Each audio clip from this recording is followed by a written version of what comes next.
Você já pensou sobre a vida que vale a pena ser vivida? Esse é o tema que a gente vai abordar, tendo por base a carta de Paulo aos Romanos, no capítulo 12, versículos de 1 a 21. Eu convido você a participar desse estudo e também a convidar outras pessoas. Se você ainda não se inscreveu no nosso canal, esse é o momento. Inscreva-se no canal da IBNU, ativa o sininho para receber as notificações e multiplique os nossos conteúdos para as pessoas que você conhece.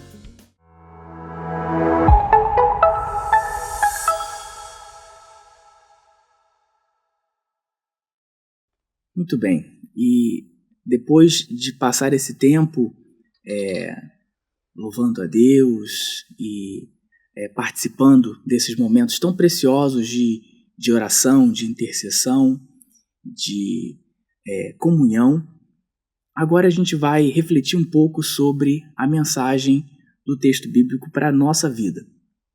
Eu queria começar com uma pergunta para você. Você crê em Jesus? Você tem fé? Como isso impacta a sua vida? Que diferença ou que impacto isso tem no seu dia a dia? Uma expressão que a gente ouve muito hoje em dia é a expressão pessoa de fé, uma pessoa de fé. A gente ouve bastante as pessoas dizerem assim, fulano é uma pessoa de fé, Beltrano não é uma pessoa de fé. Ou então uma pergunta assim, você se considera uma pessoa de fé? Mas o que será que isso quer dizer? O que será que isso representa na vida prática, no dia a dia das pessoas? Para muita gente, ter fé quer dizer alguma coisa relacionada à mente, quer dizer alguma coisa mental, intelectual, pensar muito a respeito de todos os detalhes teológicos, tentar desenvolver um entendimento completo daquilo que é a matéria dos livros de teologia. Geralmente essas pessoas têm uma preocupação quase que infinita com esses detalhes, né? E não só nesse desenvolvimento dos detalhes, nesse desenvolvimento dessa intelectualidade, digamos assim, mas também tentando convencer as outras pessoas, tem uma preocupação em convencer as outras pessoas de todos os detalhes em que elas creem. Essas pessoas se lançam, então, numa espécie de missão de convencer as outras pessoas de pensar como elas. E a questão é que, embora isso seja relevante, embora o conhecimento da teologia seja algo importante, seja algo relevante, a minha salvação, a minha justiça diante de Deus, a minha justificação diante de Deus não pode ser medida, não pode ser quantificada e muito menos definida em termos da qualidade do meu desenvolvimento, da minha capacidade intelectual. Até porque, maior que seja essa minha capacidade, eu tenho limitações como ser humano. E é impossível, por mais que eu tente, né, as minhas limitações físicas, as minhas limitações intelectuais, as minhas limitações de espaço e tempo, fazem que seja impossível um ser finito abraçar, englobar, abarcar o ser infinito. Outro grupo de pessoas pensa que ter fé tenha a ver com alguma coisa emocional. É preciso sentir, e é preciso sentir muito, é preciso sentir com muita intensidade. A nossa capacidade de usar os sentidos é fantástica. É fenomenal o jeito que a gente usa os nossos sentidos para perceber o mundo, para entender as coisas que nos cercam, para relacionar as coisas, para quantificar as coisas, relacionar, categorizar, aprender, tudo isso tem a ver com os nossos sentidos. Tudo isso está relacionado também às nossas emoções, à nossa afetividade. Existem muitos estudos que falam sobre a influência das nossas emoções, da nossa afetividade em várias áreas da vida.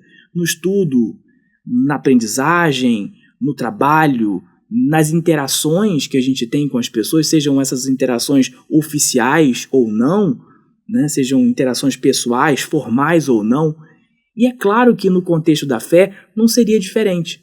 As nossas emoções também têm um papel bastante importante, mas muitas vezes esse papel importante das nossas emoções, as nossas emoções acabam sendo manipuladas, e acabam sendo manipuladas para a indução de certas atitudes, percepções e até mesmo ações, infelizmente.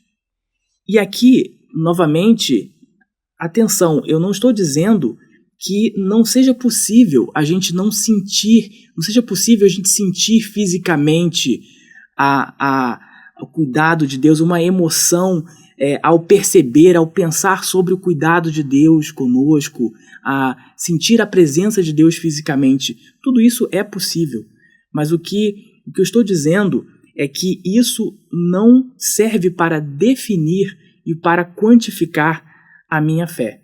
Isso não define a minha justiça ou a minha justificação diante de Deus. Além desses dois grupos que nós mencionamos, existe ainda um terceiro, que acha que ter fé, ser uma pessoa de fé, está relacionado a hábitos, a ações habituais, está relacionado ao cumprimento de certos ritos, certas ações repetitivas. Frequentar um determinado lugar, dizer determinadas palavras, cumprir determinados ritos ou rituais, repetir fórmulas e tradições, e geralmente isso acontece de maneira mecânica. E quando a gente pergunta para a pessoa, é bastante comum ela dizer, bom, eu faço isso porque todo mundo faz, ou porque todo mundo que eu conheço faz, ou nem sei exatamente explicar por que é que eu faço essas coisas. Às vezes dizem assim, eu faço porque alguém espera que eu faça isso, né? A minha liderança espera que eu faça isso, a minha família espera que eu faça essas coisas. É uma tradição. A questão é que, além de esse tipo de pensamento, esse tipo de abordagem à fé ser bastante desgastante com o passar dos meses e dos anos, né, isso acaba trazendo um desgaste muito grande para a pessoa, isso também acaba abrindo a porta para diversas formas de legalismo, que é quando regras são instituídas com um fim nelas mesmas, né? O fim dessas regras está nelas mesmas. E o cumprimento dessas regras traz a glória não para Deus, mas para a pessoa que cumpre essas regras, né? Então, a pessoa que cumpre fielmente essas regras, ela é vista de maneira especial, ela é vista de uma maneira diferenciada. E, de fato, a glória, então, não vai para Deus, vai para essa pessoa. É interessante a gente perceber que esse tipo de abordagem está bastante relacionado ao estereótipo, né, do crente, né, da pessoa que tem fé, e é bastante criticado, especialmente fora do contexto cristão. Né? É bastante comum a gente ver esse tipo de estereótipo, uma pessoa com esse tipo de perfil estereotipado sendo criticada, sendo ridicularizada até. Mas e você? Será que você se identifica com um desses grupos? E o que será que o texto bíblico tem a nos dizer a esse respeito? O que será que a Bíblia nos fala sobre essas abordagens à fé, ou talvez outras abordagens à fé? E é sobre isso que nós vamos estudar hoje, é sobre isso que nós vamos refletir hoje. E uma das explicações, talvez a explicação mais extensa e mais bem elaborada, está na carta de Paulo aos Romanos. Aliás, essa que é considerada a principal carta paulina pelo seu perfil, pela sua extensão e pelo seu conteúdo, e que foi escrita pelo apóstolo Paulo, ali provavelmente em Corinto, na sua terceira viagem missionária, ali por volta do ano 57, escrevendo à igreja de Roma. É importante a gente pensar nesse contexto histórico, né? Roma, na época, era a capital do império mais poderoso conhecido, era a sede praticamente do mundo, e de acordo com algumas estimativas, Roma já tinha ali no primeiro século, no decorrer do primeiro século, chegado a 1 milhão de habitantes, o que é um número, para a época, muito expressivo. Era uma cidade de importância muito grande. E a igreja em Roma era composta tanto por judeus como por gentios. E é nesse contexto, né, é para esse grupo de pessoas que Paulo então escreve explicando sobre a justiça de Deus aplicada ao ser humano. Nessa carta, Paulo constrói um tratado falando acerca de como a justiça de Deus alcança o homem. E essa carta está, então, organizada, está elaborada em 2 seções principais. A primeira seção, que vai do capítulo 1 até o capítulo 11, é uma seção mais doutrinária, tem um enfoque mais doutrinário para esse tema da justificação aplicada por Deus ao ser humano. E a segunda parte, que vai do capítulo 12 até o capítulo 16, trata desse mesmo tema com um enfoque prático, com um enfoque das consequências, o impacto dessa justificação na vida prática do ser humano. Então, quando nós chegamos a Romanos 12, nós já sabemos diversas coisas sobre a salvação pela graça mediante a fé, sobre o papel da lei e a impossibilidade da autojustificação do ser humano, a universalidade do alcance da graça, quer dizer, ela alcança tanto a judeus como aos gentios, a soberania de Deus, a centralidade da obra salvífica de Cristo. Nós já sabemos sobre esses temas. E então chega o capítulo 12, que nós vamos ler nesse momento. Portanto, irmãos, rogo-lhes pelas misericórdias de Deus que se ofereçam em sacrifício vivo, santo e agradável a Deus. Este é o culto racional de vocês. Não se amoldem ao padrão deste mundo, mas transformem-se pela renovação da sua mente, para que sejam capazes de experimentar e comprovar a boa, agradável e perfeita vontade de Deus. Pois pela graça que me foi dada, digo a todos vocês, ninguém tenha de si mesmo um conceito mais elevado do que deve ter, mas pelo contrário, tenha um conceito equilibrado, de acordo com a medida da fé que Deus lhe concedeu. Assim, como cada um de nós tem um corpo com muitos membros, e esses membros não exercem todos a mesma função, assim também, em Cristo, nós, que somos muitos, formamos um corpo, e cada membro está ligado a todos os outros. Temos diferentes dons, de acordo com a graça que nos foi dada. Se alguém tem o dom de profetizar, use-o na proporção da sua fé. Se o seu dom é servir, sirva. Se é ensinar, ensine. Se é dar ânimo, que assim faça. Se é contribuir, que contribua generosamente. Se é exercer liderança, que a exerça com zelo. Se é mostrar misericórdia, que o faça com alegria. O amor deve ser sincero. Odeiem o que é mal, apeguem-se ao que é bom. Dediquem-se uns aos outros com amor fraternal. Prefiram dar honra aos outros mais do que a si próprios. Nunca lhes falte o zelo.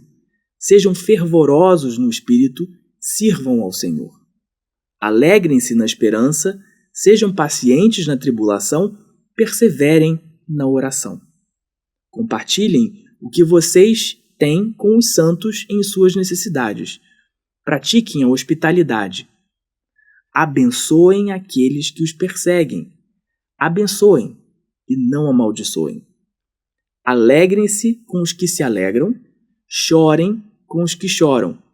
Tenham uma mesma atitude uns para com os outros. Não sejam orgulhosos, mas estejam dispostos a associar-se a pessoas de posição inferior. Não sejam sábios aos seus próprios olhos. Não retribuam a ninguém mal por mal. Procurem fazer o que é correto aos olhos de todos. Façam todo o possível para viver em paz com todos.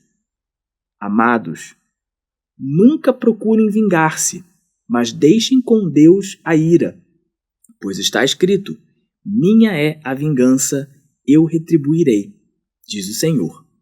Pelo contrário, se o seu inimigo tiver fome, dê-lhe de comer, se tiver sede, dê-lhe de beber.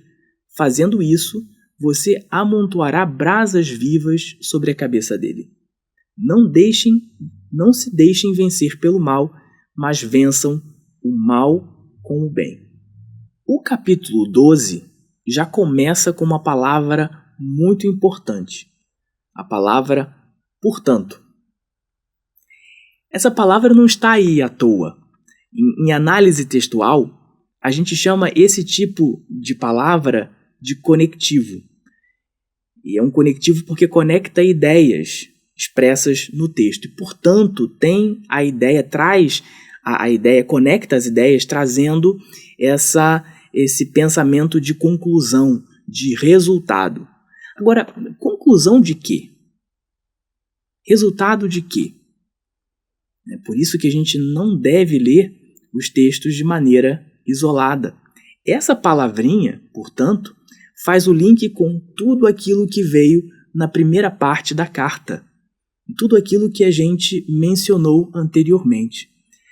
Então, essa palavrinha, portanto, marca o início dessa segunda sessão que expressa o resultado da justificação do ser humano, da aplicação da justiça de Deus ao homem.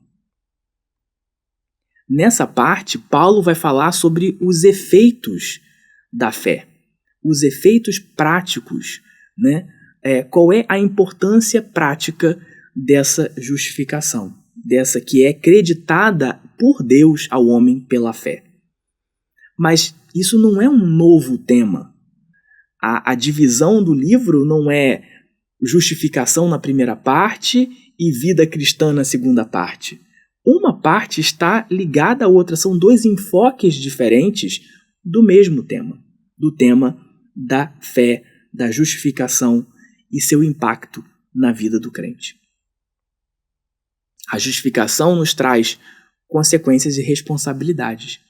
E é isso que a gente vê aqui nos versículos 1 e 2. Quem foi encontrado por essa graça salvadora de Deus é impactado de tal maneira que deve passar a oferecer algo não externo, não um animal, um produto, mas a si mesmo. Deve oferecer a si mesmo como um sacrifício a Deus. A própria vida passa a ser oferecida e consagrada a Deus. E o que isso quer dizer? Quando a gente pensa em sacrifício de animais, a gente pensa na morte, né? De certa maneira, a morte está sendo ali apresentada. Mas no sacrifício vivo, na apresentação da nossa vida como um sacrifício vivo a Deus, a nossa vida inteira é consagrada, é colocada diante de Deus, em serviço. E é justamente que Paulo chama aqui de o culto racional, né? Essa expressão aí tão repetida por muitas pessoas, na verdade tem o sentido de um culto que tem razão no sentido de um culto que é completo, que é ordenado adequadamente, que é genuíno, que é verdadeiro. E isso acontece porque a justificação que é atribuída ao homem por Deus opera uma transformação total, uma mudança de paradigma, como as pessoas gostam de dizer, uma mudança de rumo. E é justamente por isso que já não faz mais sentido eu me amoldar aos padrões dos valores do mundo, porque esses valores se opõem a Deus. E, por outro lado, eu sou constantemente renovado na minha mente, no meu entendimento e também nos meus relacionamentos. E isso é o que me alinha à vontade de Deus. E o versículo 3 diz assim: pois pela graça que me foi dada, digo a vocês, a todos vocês, ninguém tenha de si mesmo um conceito mais elevado do que deve ter. Pelo contrário, tenha um conceito equilibrado de acordo com a medida da fé que Deus lhe concedeu. Alguém poderia estar pensando assim: nossa, eu fui encontrado pela graça de Deus, eu fui justificado, estou sendo santificado pela obra do Espírito, eu vivo como um sacrifício vivo, nossa, eu sou o máximo. E aí chega esse versículo justamente para falar contra esse tipo de pensamento e de abordagem, né? Ninguém tenha de si mesmo um conceito mais elevado do que deve ter. Tudo isso que aconteceu na minha vida precisa se refletir na maneira como eu olho para o outro. A minha postura como cristão não pode ser umbigocêntrica. Esse é um termo que tem sido usado bastante aí hoje em dia. E nada mais, pensando nisso, nada mais revolucionário do que isso não pode haver. Porque em tempos difíceis, muitas vezes os limites éticos e morais parecem que nem existem, né? Às vezes a gente vê as pessoas numa busca tão desenfreada por vantagens, a famosa lei de Gerson, que não se amoldar a esse padrão é justamente eu não me considerar o centro do universo. É eu poder olhar em volta e não só olhar, mas ver, enxergar o outro. Dos versículos de 5 a 8, nós temos que ainda uma extensão disso. Não só eu preciso olhar em volta e enxergar o outro, mas eu preciso servi-lo. Eu preciso expressar isso que aconteceu com a minha vida, essa minha oferta, da minha vida como um sacrifício vivo, ela é expressa em enxergar o outro e servir esse outro. Deus me encontrou, me salvou, me justificou e me santifica e me deu dons e habilidades para que eu use na comunidade de fé. Sim, exatamente isso, comunidade. Lembra do umbigocentrismo? Pois é. O evangelho não é uma experiência, uma prática individual. Se a minha vida está no altar, oferecida a Deus como um sacrifício vivo, os meus dons e habilidades eles precisam ser oferecidos em serviço, edificando o corpo que é a igreja. É interessante que esse direcionamento bíblico ele foi importante tanto no contexto dos primeiros séculos como é hoje. Lá nos primeiros séculos, o gnosticismo, por exemplo, dizia que pregava que a pessoa devia buscar um conhecimento especial para que ela mesma se tornasse especial, para que ela mesma se tornasse, galgasse novos, digamos, postos, na experiência religiosa. E com isso havia bastante dissensão entre as pessoas, havia bastante briga, havia uma ruptura muito grande nessa vida em comunidade. E hoje em dia também, muitas vezes, a gente vê algumas pessoas lendo essa porção da Bíblia, imaginando que o serviço não é para elas, né? As pessoas dizem coisas do tipo, tudo bem, aqui fala sobre serviço, eu devo servir, mas isso é para algumas pessoas específicas, né? Para as pessoas que estão lá, que trabalham lá na liderança, né? Isso não é para mim. A minha função aqui é simplesmente fazer número, fazer coro e esquentar a cadeira. O texto bíblico nos diz exatamente o contrário, né?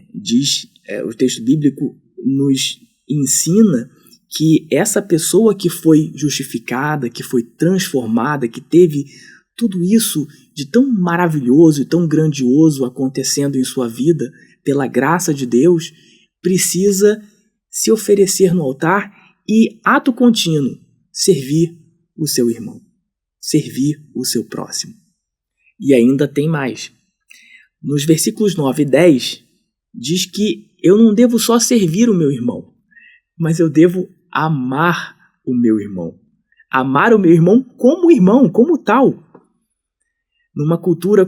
Mesmo numa cultura como a nossa, em que as relações interpessoais são bastante importantes, né, formam essa base relevante da nossa identidade cultural, esse tópico de amar o meu próximo, de amar o meu irmão, não parece ser uma tarefa muito fácil na prática. Talvez mais fácil de dizer, não tão fácil na prática, né? Quem nunca ouviu uma expressão, uma frase do tipo, eu te amo com o amor de Jesus, né? E algumas pessoas até talvez gostariam de completar essa frase com o amor de Jesus, né? Porque meu mesmo não dá, eu vou ficar devendo.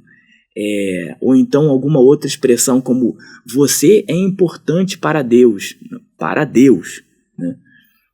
Então, esse tipo de situação, esse tipo de frase, esse tipo de postura mostra que amar o meu irmão como tal não é uma tarefa tão fácil na prática, na convivência do dia a dia, é que o calo aperta e as coisas ficam um pouco mais complicadas, mais complexas do que elas parecem quando só faladas.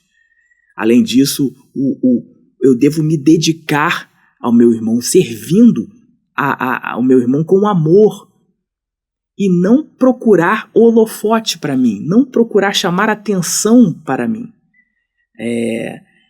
Isso é bastante importante bastante interessante a gente ver, especialmente em momentos tão difíceis como esses que a gente vive hoje em dia, em que parece que o respeito é uma outra atitude que está em falta, né, numa sociedade umbigocêntrica que vive ali segundo as leis de Gerson, como a gente estava falando anteriormente.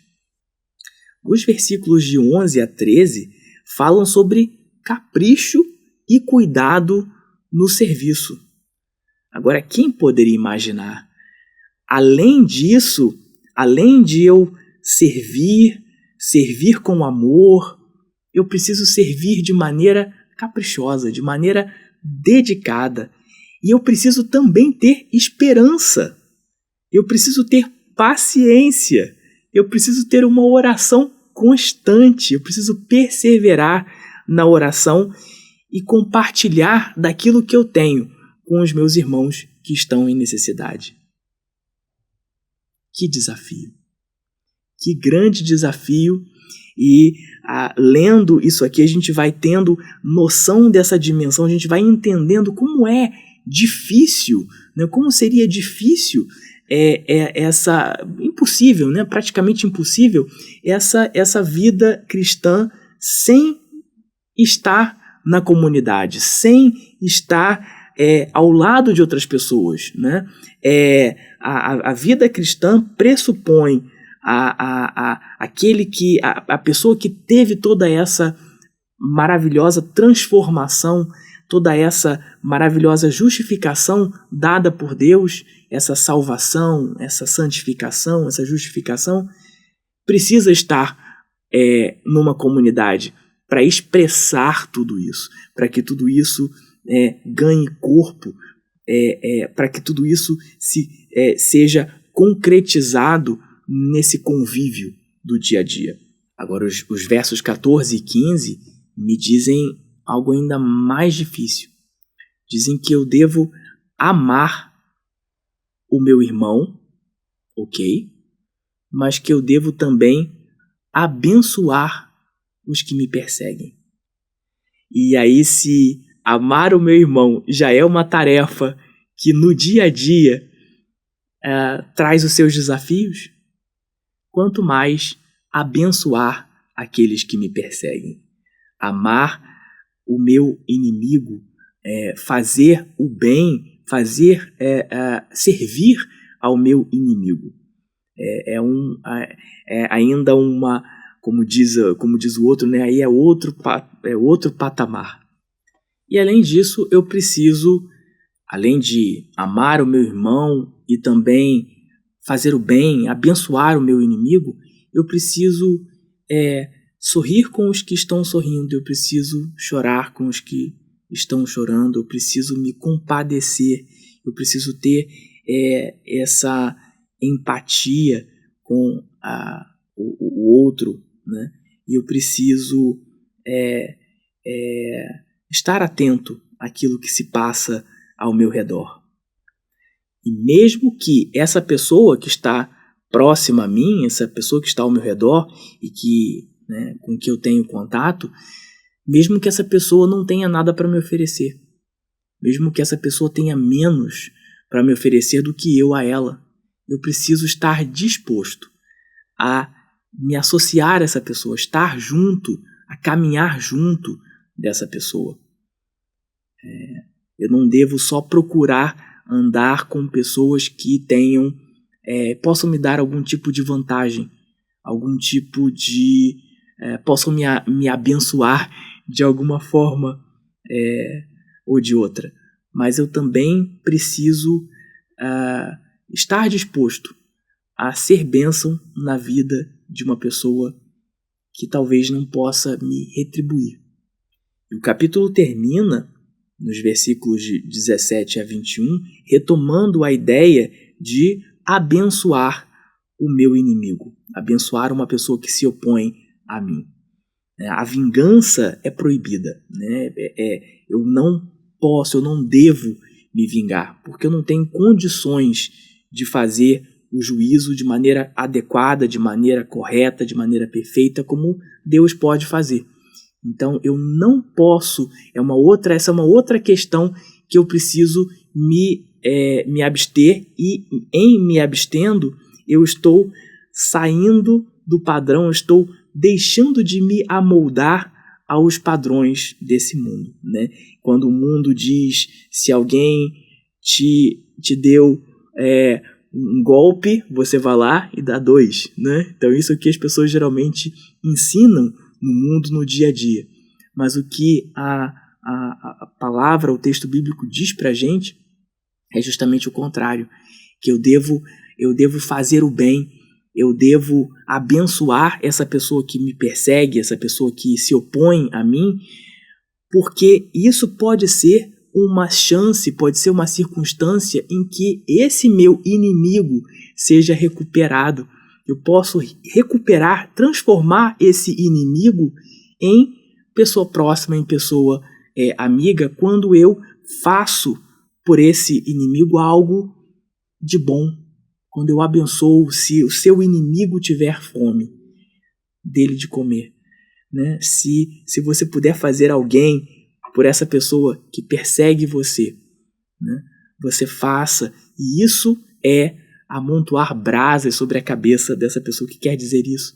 Quer dizer que isso pode ser uma chance de que essa pessoa, por essa espécie de constrangimento, essa pessoa mudar o seu pensamento, mudar a sua atitude e ser recuperada. Veja que a palavra de Deus, o alcance da graça de Deus, o alcance do amor de Deus, chega até o meu inimigo, até o meu inimigo tem a possibilidade de ser recuperado quando eu abençoo a vida desse inimigo. Enfim, isso é o que a Bíblia tem a nos dizer sobre a fé, sobre ser uma pessoa de fé. O que é ser uma pessoa de fé? Ser um cristão genuíno, ter sido alcançado pela graça de Deus, ter sido justificado por Deus, estar sendo santificado pela ação do Espírito, viver como um sacrifício vivo para a glória de Deus, exercitando os dons para abençoar, para edificar o corpo de Deus, vivendo em comunidade, servindo os meus irmãos, rejeitando então os padrões e valores do mundo que se opõem aos valores de Deus e viver em paz com todos, abençoando até mesmo o meu inimigo, para, se possível, recuperar essa pessoa, recuperar esse inimigo. E o ponto-chave de tudo isso é o amor.